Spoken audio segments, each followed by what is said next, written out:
It was 7:42 a.m. on a Thursday. The birds chirped, the wind blew gently through the city, and Jesse's pompadour was immaculate. Outside their matte black van, Tony did one-handed push-ups on a rolled-up yoga mat made of reclaimed bleach-resistant microfiber.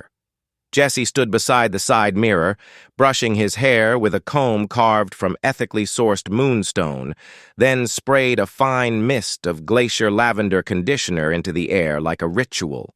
He exhaled through his nose. Perfect. Then the phone buzzed. Tony checked the screen. Residential call, customer complaint, suburbs. Jesse's face went cold. Residential? He said. You mean like a family with a Roomba named Sharon and a dog that's never been trained properly? Tony nodded. Looks like someone else tried to clean, and now the place smells like regret and burnt vinegar. Jesse's eyes twitched. He slicked one side of his hair and muttered under his breath.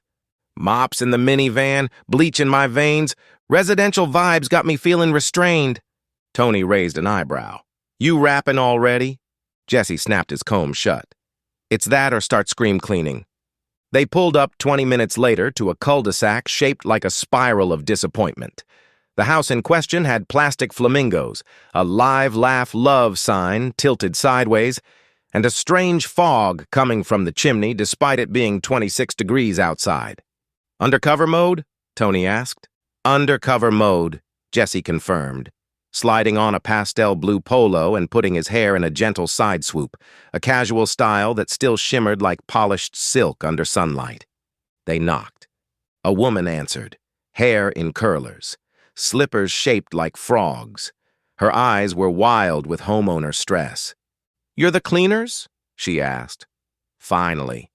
The last crew left behind a film, and I'm not talking Netflix. Come in. Inside, the situation was worse than expected. Sticky floors, mysterious stains, soap scum in the corners. Tony narrowed his eyes. This is an amateur's battlefield, Jesse whispered. I can smell despair under the lemon pine sol. They got to work. For the next 2 hours, they cleaned like suburban ghosts. Quiet, efficient, unseen. Jesse buffed the floors with smooth, circular motions, his hair bouncing in rhythm like it was choreographed. Tony deep scrubbed the kitchen tile with the force of a polite earthquake. They stayed professional. They said things like, happy to help, and of course, we can polish the baseboards. But Jesse's eye twitched.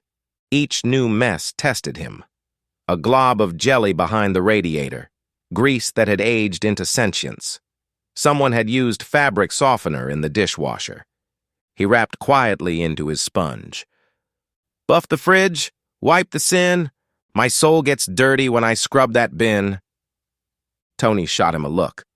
I'm fine, Jesse whispered, spraying organic air freshener like it was holy water. I'm fine. That's when the HOA president arrived. Her name was Lorraine. She wore a visor. Her breath smelled like microwave wine, and she walked straight into the house without knocking. I don't know who you two are, she said, sniffing, but the last crew used the wrong grout polish. This entire kitchen is emotionally ruined. Tony nodded calmly. We'll correct it, ma'am. Jesse's left eye twitched again. Lorraine kept going.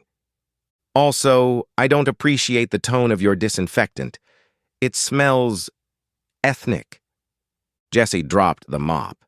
It clattered to the floor like a gauntlet made of microfiber. Jesse, Tony said slowly. Deep breath. But Jesse had already reached into his belt and pulled out his emergency travel mic. It gleamed in the sunlight like a platinum relic.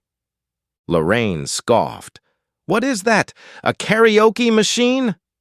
Jesse took a single step forward. The air shimmered with hair product. And then, he rapped. You talk down on my mop, disrespecting my shine. But your grout's confused and your soul's out of line. You want bleach? I got buckets. Bring chaos to calm. You're one racist sneeze from a nuclear bomb. Lorraine gasped. The dog barked in agreement. A car alarm went off 3 blocks away. Tony folded his arms. You've activated the freestyle clause. Jesse stepped onto a coffee table and hit the high note of volume and rage. I scrub with elegance, glide like steam. My hair's more flawless than your Pinterest dream. I flex like bleach, I rinse like rain.